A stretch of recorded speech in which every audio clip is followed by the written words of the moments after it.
Hello everyone, हमारे YouTube channel current affairs connect पर आप सबका स्वागत है। आज की क्लास में हम डेली करंट अफेयर्स की सीरीज में 27 मार्च का करंट अफेयर डिस्कस करेंगे। तो चलिए शुरू करते हैं आज की क्लास। पहला टॉपिक है राष्ट्रीय बौद्धिक संपदा पुरस्कार 2024। तो राष्ट्रीय बौद्धिक संपदा पुरस्कार ये कौन देता है? ये भारत सरकार का वाणिज्य एवं उद्योग मंत्रालय है, उसके द्वारा ये दिए जाते हैं। ये कुल 13 कैटेगरी में प्रदान किए जाते हैं।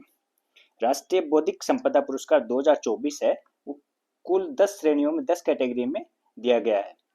तो चलिए देखते हैं किन किन कैटेगरी में किन किन को ये पुरस्कार मिला है। तो पहली कैटेगरी है शीर्ष भारतीय व्यक्ति, ये पेटेंट के लिए है। तो ये दिया गया है पुरुष कैटेगरी में सिद्धरमप्पा शिवशंकर धरणे को, ठीक है। और महिला कैटेगरी में दिया गया है डॉक्टर स्वागतिका पांडा, ये महिला कैटेगरी में दिया गया है इनको, ठीक है। अगली कैटेगरी है शीर्ष भारतीय व्यक्तित्व डिजाइन के लिए। तो डिजाइन के लिए ये मिला है, ये महिला कैटेगरी का अनाउंस किया गया है इसमें। तो ये महिला कैटेगरी में मिला है डॉक्टर अनुषा पी को, ठीक है। अगला पुरस्कार है शीर्ष भारतीय शैक्षणिक संस्थान पेटेंट में। तो ये आईआईटी कानपुर को दिया गया है। पेटेंट के लिए आईआईटी कानपुर को ये पुरस्कार मिला है। अगला है पेटेंट दाखिल करने, अनुदान देने और व्यवसायीकरण के लिए शीर्ष अनुसंधान एवं विकास संगठन, ये अन्ना विश्वविद्यालय इसको मिला है, अन्ना यूनिवर्सिटी को। पांचवा है भारत में पेटेंट दाखिल करने, अनुदान देने और व्यवसायीकरण के लिए शीर्ष सार्वजनिक निजी कंपनी। तो इसमें दो कैटेगरी हैं, विनिर्माण क्षेत्र और सेवा क्षेत्र, दो के लिए डिक्लेयर किया गया है। तो विनिर्माण मैन्युफैक्चरिंग में दिया गया है ये टाटा स्टील लिमिटेड को, और सर्विस सेक्टर में दिया गया है जियो प्लेटफॉर्म्स लिमिटेड को। अगला है पेटेंट दाखिल करने, अनुदान देने और व्यवसायीकरण के लिए शीर्ष भारतीय एमएसएमई। तो ये एमएसएमई कौन सी है? तो ये है पश्चिम बंगाल केमिकल इंडस्ट्रीज लिमिटेड। पश्चिम बंगाल की एमएसएमई है पश्चिम बंगाल केमिकल इंडस्ट्रीज लिमिटेड। तो ये इसको मिला है। अगला पुरस्कार है आईपी फाइलिंग, अनुदान पंजीकरण और व्यवसायीकरण के लिए शीर्ष स्टार्टअप। तो स्टार्टअप कौन सा है? शीर्ष स्टार्टअप कौन सा है? तो स्टार्टअप है न्यूमेरोस मोटर्स प्राइवेट लिमिटेड, ये स्टार्टअप में इसको मिला है। अगला है शीर्ष भारतीय कंपनी संगठन डिजाइन के लिए। तो डिजाइन के लिए मिला है आईआईटी बॉम्बे को, भारतीय प्रौद्योगिकी संस्थान बॉम्बे। तो ये डिजाइन के लिए आईआईटी बॉम्बे को मिला है। अगला पुरस्कार है भारत और विदेश में ब्रांड बनाने वाली शीर्ष भारतीय कंपनी संगठन। तो ये मिला है बायोकॉन बायोलॉजिक्स लिमिटेड को, बायोकॉन बायोलॉजिक्स लिमिटेड। अगला पुरस्कार है आईपी को पोषित करने के लिए सर्वश्रेष्ठ इंक्यूबेटर। इंक्यूबेटर कौन सा है सर्वश्रेष्ठ? तो ये है एआईसी नालंदा प्रौद्योगिकी संस्थान फाउंडेशन का, एआईसी नालंदा प्रौद्योगिकी संस्थान फाउंडेशन का ये इंक्यूबेटर है। अब इन्हीं पुरस्कारों में वैश्विक मान्यता पहल के भाग के रूप में विश्व बौद्धिक संपदा संगठन पुरस्कार हैं, वो भी इनसे जुड़े हुए हैं। तो इनके लिए विपो के लिए इसमें 3 पुरस्कार हैं। चलिए वो भी देखते हैं किस किस को दिए गए हैं। तो विपो आईपी एंटरप्राइजेस ट्रॉफी है, ये पहला पुरस्कार है। ये दिया गया है जियो प्लेटफॉर्म्स लिमिटेड और टाटा स्टील लिमिटेड को, इन दोनों कंपनियों को ये मिला है। तीसरा है इनोवेटर्स के लिए, आविष्कारकों के लिए विपो पदक, ये मिला है सिद्धरमप्पा शिवशंकर धरणे को, ठीक है। जो व्यक्तिगत कैटेगरी में मिला था पुरुष में, तो ये उन्हीं सिद्धरमप्पा शिवशंकर धरणे को ये पुरस्कार दिया गया है। अगला है विपो उपयोगकर्ता ट्रॉफी, ठीक है, यूजर्स के लिए। तो यूजर्स में इसमें दिया गया बायोकॉन बायोलॉजिक्स लिमिटेड और आईआईटी कानपुर को, इन दो को ये इस कैटेगरी में दिया गया है। तो ये थे राष्ट्रीय बौद्धिक संपदा पुरस्कार 2024। चलिए आगे चलते हैं। अगला टॉपिक है, ये देखिए यहाँ पे पीयूष गोयल ने प्रदान किए हैं national intellectual property IP awards 2024, ठीक है। तो अगला टॉपिक है त्रिभुवन सरकारी विश्वविद्यालय। तो ये त्रिभुवन सरकारी विश्वविद्यालय क्यों चर्चा में है? हाल ही में लोकसभा में त्रिभुवन सहकारी विश्वविद्यालय विधेयक 2025 पारित कर दिया गया लोकसभा के द्वारा, ठीक है। तो ये देश का पहला राष्ट्रीय सहकारी विश्वविद्यालय होगा। देश का पहला राष्ट्रीय सहकारी विश्वविद्यालय कौन सा होगा? त्रिभुवन सहकारी विश्वविद्यालय। और इसको कहाँ स्थापित किया जाएगा? इसको गुजरात के ग्रामीण प्रबंधन संस्थान आणंद में स्थापित किया जाएगा। जहाँ पे अमूल डेयरी की शुरुआत हुई थी, तो वहाँ ग्रामीण प्रबंधन संस्थान आणंद में इसको स्थापित किया जाएगा। इस विश्वविद्यालय का जो नाम त्रिभुवन सहकारी विश्वविद्यालय रखा गया है, वो अमूल के संस्थापक त्रिभुवन काशीभाई पटेल के नाम पे रखा गया है। इनका अमूल को शुरू करने में महत्वपूर्ण योगदान था, तो ये उनके नाम पे रखा गया है। अब इस विश्वविद्यालय में प्रतिवर्ष 8 लाख लोगों को प्रशिक्षित करने की क्षमता होगी। कितने लोगों को? प्रतिवर्ष 8 लाख लोगों को प्रशिक्षित किया जा सकेगा। ये देखिए, त्रिभुवन सहकारी यूनिवर्सिटी भारत का पहला राष्ट्रीय सहकारी यूनिवर्सिटी गुजरात के ग्रामीण प्रबंधन संस्थान आणंद में स्थापित किए जाने का प्रस्ताव है। इसका उद्देश्य है सहकारी क्षेत्र में शिक्षा, प्रशिक्षण, अनुसंधान और नीति विकास प्रदान करना। ठीक है, अभी तक को सहकारी क्षेत्र में जो शिक्षण प्रशिक्षण के लिए कोई ऐसा संस्थान नहीं है। तो जो कोऑपरेटिव सोसाइटीज वगैरह होती हैं, उनमें जो उनके संचालक होते हैं वो अपने लोगों को ही जॉब्स दे देते हैं। उनके लिए कोई क्राइटेरिया वगैरह, डिग्री वगैरह का कुछ वो प्रावधान नहीं होता। तो अब इसके बाद में ये सब चीजें नहीं होंगी, केवल क्वालिफाइड लोगों को ही वहां पे नियुक्त किया जाएगा। अगला टॉपिक है STEM, science, technology, engineering and math engagement and learning program. STEM engagement and learning program, तो ये किसके द्वारा शुरू किया गया है? तो STEM engagement and learning program को भारत के राष्ट्रीय विज्ञान संग्रहालय परिषद और यूके के विज्ञान संग्रहालय समूह द्वारा इसको प्रारंभ किया गया है। वे प्रोग्राम क्या है, क्यों प्रारंभ किया गया है, इसका मोटिव क्या है? तो ये इसका उद्देश्य है 14 भारतीय राज्यों के 50 शिक्षकों और संग्रहालय पेशेवरों को स्टेम क्या है? Science, technology, engineering and math engagement, stem engagement, audience research और कलेक्शन मैनेजमेंट के लिए जो बेस्ट प्रैक्टिसेज हैं उनकी ट्रेनिंग देना।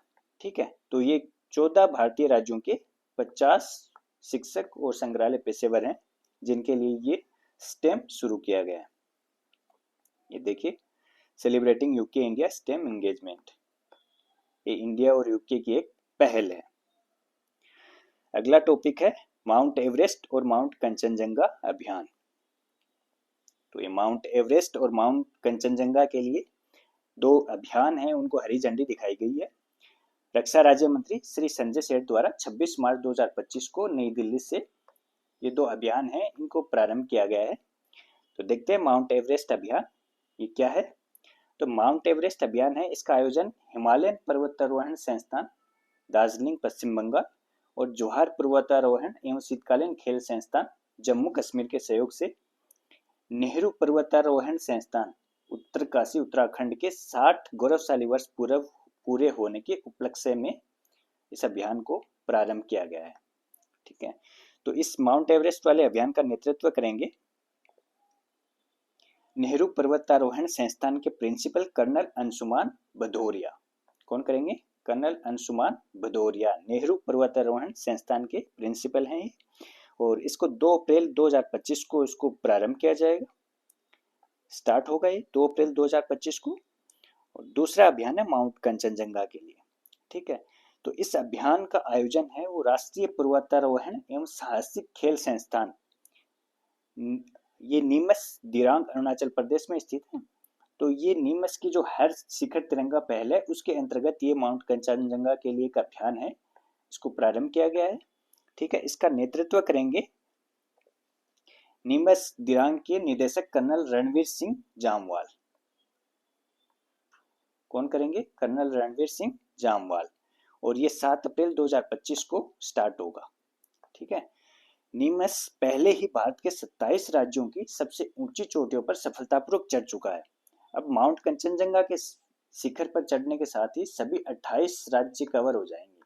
ठीक है, नीमच के पर्वतारोही सभी 28 राज्यों की सबसे ऊंची चोटियों पर अपने अभियान पूरे कर चुके होंगे। इसके साथ ही कंचनजंगा भारत की सबसे ऊंची और एकमात्र 8000 मीटर ऊंची चोटी है।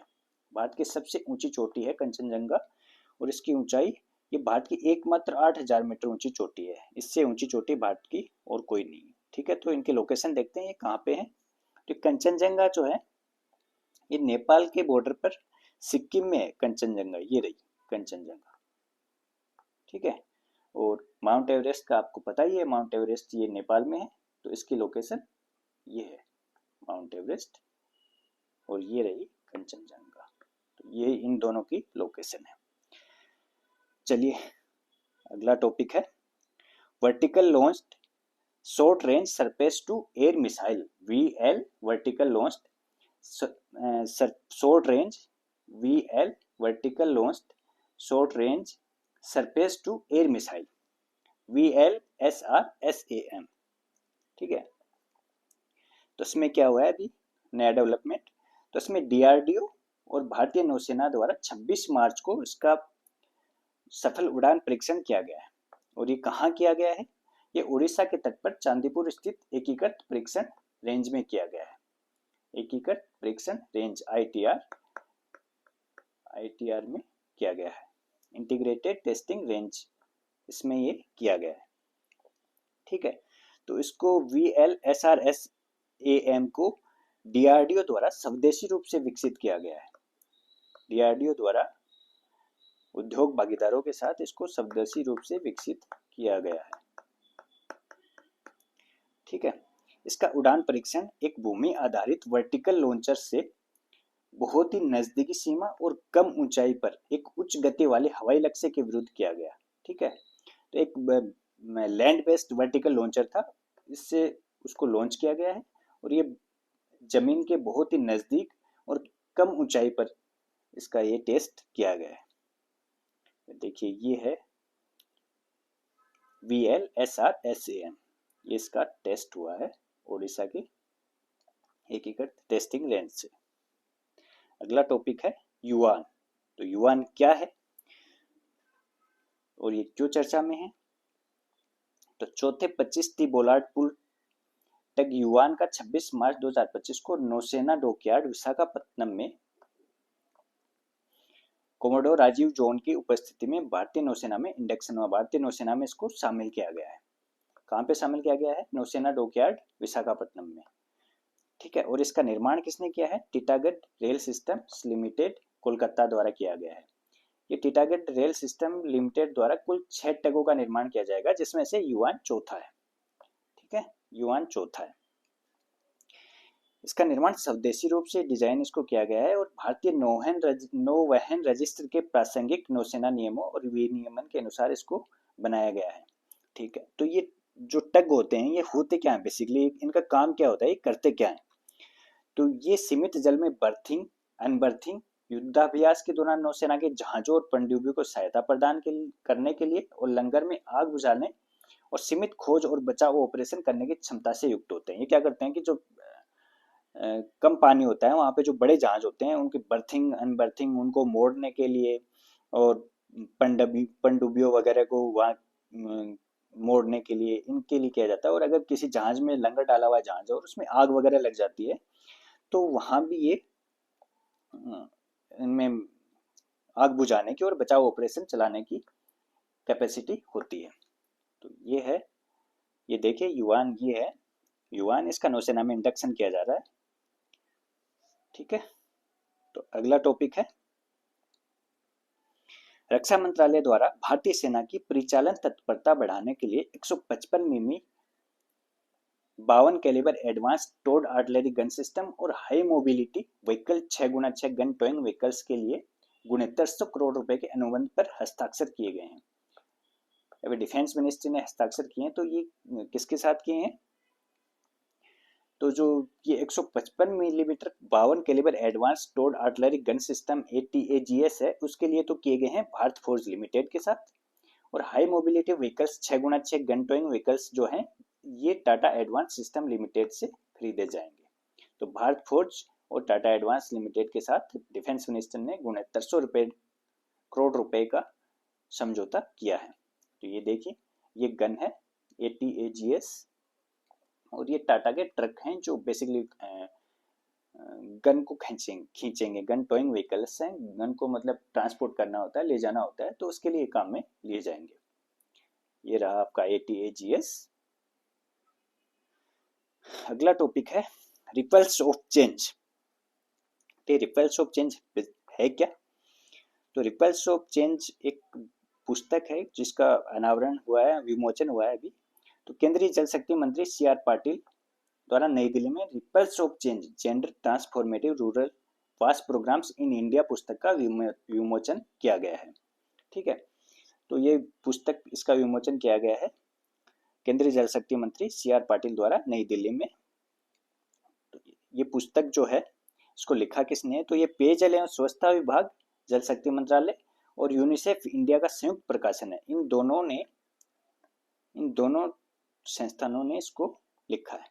ठीक है, ग्रामीण वास, इसमें है क्या? ग्रामीण वास, वास क्या होता है? Water sanitation and hygiene, water sanitation and hygiene को वास बोलते हैं। तो इस पर जो ग्रामीण भारत की है वो 10 कहानियां इसमें सामुदायिक नेतृत्व या महिला सशक्तिकरण और स्थानीय नवाचार पर प्रकाश डालती है, उनको शामिल किया गया है इस पुस्तक में, रिपल्स ऑफ चेंज में, कि किस तरह से स्वच्छ भारत मिशन, जल जीवन मिशन,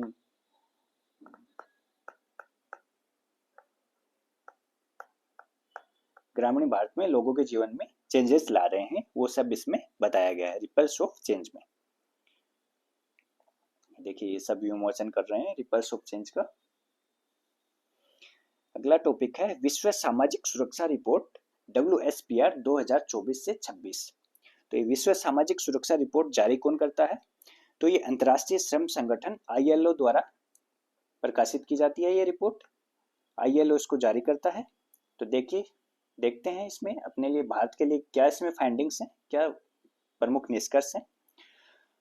तो इसमें है कि भारत का सामाजिक सुरक्षा जो सोशल सिक्योरिटी कवरेज है वो 2021 में 24.4% से दोगुना होकर 2021 में 24.4% था और 2024 में 2021 की तुलना में दोगुना होकर 48.8% हो गया है। कितना हो गया है? 48.8% भारत का सोशल सिक्योरिटी कवरेज हो गया है, जो कल्याणकारी पहुंच में उल्लेखनीय विस्तार को दर्शाता है। बिल्कुल डबल हो गया है ये 2021 की तुलना में। 2024 में 24.4 से एग्जैक्ट डबल हुआ है, 48.8% हो गया है। तो इसकी जो वजह बताई है ILO ने, अंतर्राष्ट्रीय श्रम संगठन ने, वो सरकारी योजनाओं और पहलों को इसकी वजह बताया गया है, जिसमें स्वास्थ्य बीमा हो गई, हेल्थ बीमा हो गई, पेंशन और रोजगार सहायता जैसे लाभ हो गए। तो ये सब जो गवर्नमेंट की योजनाएं हैं, इनकी वजह से ये जो सोशल सिक्योरिटी कवरेज है वो 2021 के 24.4% से दोगुना होकर 2024 में 48.8% हो गया है। ये देखिए इसमें ग्राफ में दिखाया गया है, growth in India social protection coverage 2021 में 24.4% था और ये बिल्कुल दोगुना होकर 2024 में 48.8% हो गया है। श्रम एवं रोजगार मंत्रालय के अनुसार लगभग 920 मिलियन लोग, या भारत की टोटल आबादी का 65% है, वो अब केंद्र सरकार की योजनाओं के माध्यम से कम एक प्रकार की सामाजिक सुरक्षा सोशल सिक्योरिटी से आच्छादित है, चाहे वह नगद में हो या वस्तु के रूप में दी गई हो। कम से कम एक प्रकार की सोशल सिक्योरिटी, हेल्थ हो, पेंशन वगैरह हो या फिर रोजगार सहायता वगैरह हो, तो उनमें कम से कम एक तो 65% आबादी तक पहुंची गई है। ठीक है, तो ये कुछ फाइंडिंग्स थी इसकी जो अपने लिए इम्पोर्टेंट है। अब इसी में दिया गया है, अब ये कौन कौन सी स्कीम्स और योजनाएं हैं जिन्होंने इस चेंज को लाने में अपनी भूमिका निभाई है। तो ये कुछ दी गई हैं, जिसमें आयुष्मान भारत है। तो आयुष्मान भारत में ये बताया गया कि 26 मार्च 2025 तक 39.94 करोड़ आयुष्मान कार्ड, ये हेल्थ इंश्योरेंस वाली स्कीम है।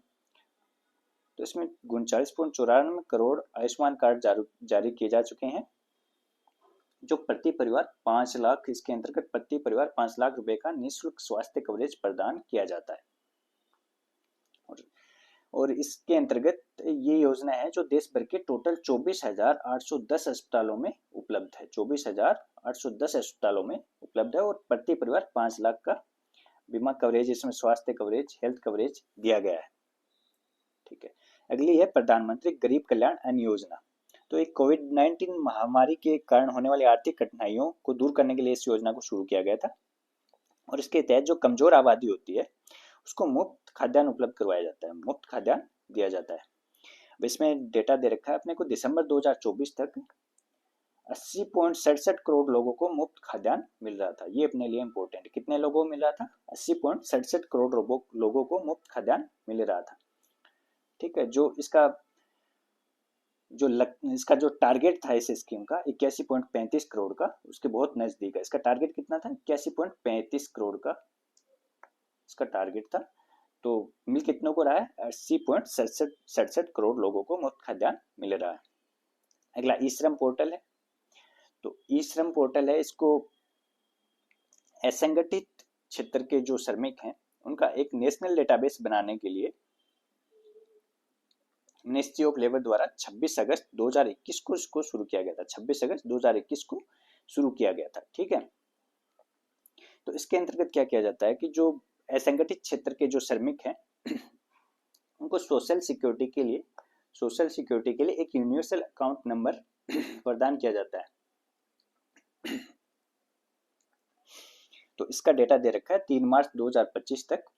इसके अंतर्गत 30.68 करोड़ से अधिक असंगठित श्रमिक पंजीकृत हो चुके हैं। कितने हो चुके हैं? 30.68 करोड़ से अधिक 30.68 करोड़ से अधिक असंगठित श्रमिक पंजीकृत हो चुके हैं और इनमें से 53.68% महिलाएं हैं। आधे से ज्यादा महिलाएं हैं, 53.68%।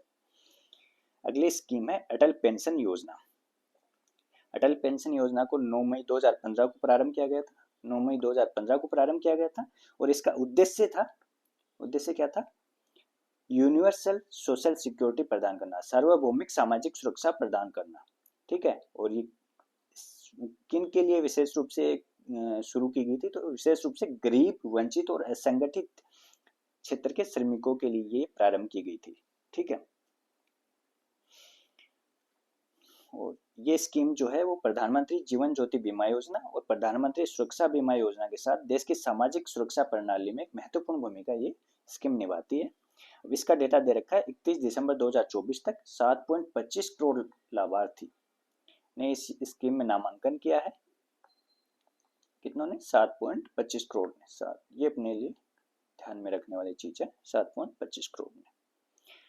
ठीक है, अगला है पिछले 10 सालों में जो social security schemes initiative government के द्वारा लिए गए हैं उनके कारण टोटल 24.8 करोड़ लोग जो बहुआयामी गरीबी है, मल्टी डायमेंशनल गरीबी है, उससे बच गए हैं। ठीक है, कितने लोग बच गए हैं? 24.8 करोड़ लोग पिछले 10 सालों में गवर्नमेंट की स्कीम्स की वजह से मल्टी डायमेंशनल पॉवर्टी से बच गए हैं।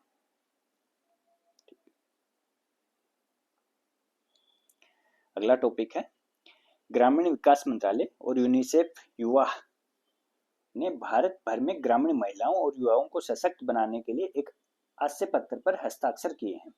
किसने? ग्रामीण विकास मंत्रालय और यूनिसेफ युवा ने किए हैं। तो ये किस लिए किए हैं? तो ये 3 वर्ष के लिए ये समझौता किया गया है। इसके तहत क्या किया जाएगा कि जो सेल्फ हेल्प ग्रुप की जो महिलाएं हैं उनको नौकरियों, स्वरोजगार, उद्यमिता और कौशल निर्माण पहलों से जोड़कर आजीविका के अवसर पैदा करने पर ध्यान केंद्रित किया जाएगा। ठीक है, तो उनको ट्रेन करके, उनको स्किल करके और उनको जो एम्प्लॉयमेंट है वो देने का काम इसमें किया जाएगा। ठीक है, तो इसके अंतर्गत क्या प्रावधान है? ये 5 राज्यों में है।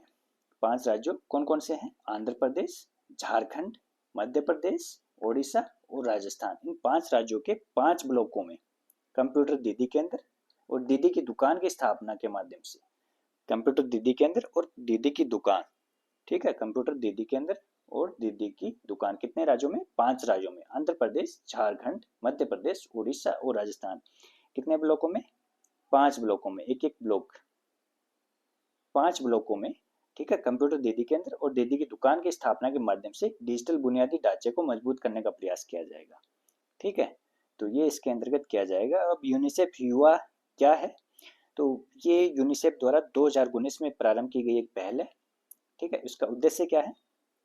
भारत के 350 मिलियन युवाओं, विशेषकर महिला और हाशिए पर जो समूह हैं उनके युवाओं को सार्वजनिक निजी युवा भागीदारी के माध्यम से कौशल प्रशिक्षण प्रदान कर उनकी सामाजिक आर्थिक स्थिति में बदलाव लाना, ये इसका उद्देश्य युवा का है। 2019 में ये यूनिसेफ ने प्रारंभ की थी और 350 मिलियन युवाओं, विशेषकर महिला और हाशिए पर जो समूह है उनके युवाओं को सार्वजनिक निजी युवा भागीदारी के माध्यम से स्किल्ड किया जाएगा, ठीक, और उनको एम्प्लॉयमेंट वगैरह देके या सेल्फ एम्प्लॉयमेंट करने के लिए उनको योग्य बना के उनके सामाजिक आर्थिक स्थिति को बदला जाएगा।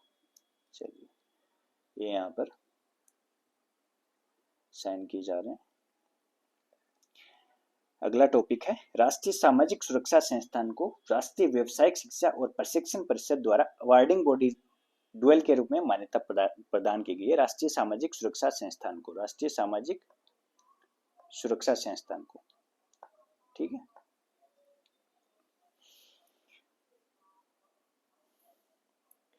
राष्ट्रीय सामाजिक सुरक्षा रक्षा संस्थान केंद्रीय सामाजिक न्याय एवं अधिकारिता मंत्रालय के तहत, केंद्रीय सामाजिक न्याय एवं अधिकारिता मंत्रालय है उसके तहत एक स्वायत्त निकाय है, ठीक है।